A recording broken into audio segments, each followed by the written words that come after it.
Jeden krém nestačí. Málo ktorej pleti stačí na hydratáciu pleti jediný krém.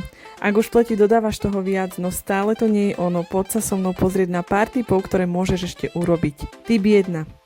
Prelej si tonikum do rozprašovača a kedykoľvek počas dňa si ním prestriekaj tvár, kľudne aj naličenú.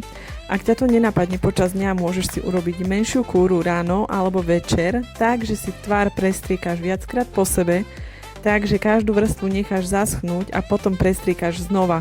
Kľudne aj niekoľkokrát po sebe. Tip 2. Hydratačná gelová maska na celú noc. Nechaj túto zázračnú masku lenivku, ako ju zvykneme volať, na pleti počas celej noci a ráno bude tvoja pleť taká, ako keby si počas noci odskočila na kúru do salónu. Tip 3. Extra zvláčňujúci nočný krém. Keďže je obdobie chrípok, mnohé z nás trpíme boľavým nosom z nádchy. Tento zvláčňujúci nočný krém ťa nielenže zbaví bolavého nosa, ale aj šupiniek a krásne uzamkne na noc všetku vlhkosť v pleti. Je to skvelý pomocník pre celú rodinu, vhodný od tých najmenších až po tých najstarších. Je vhodný pre všetky typy pleti. Vyskúšaš?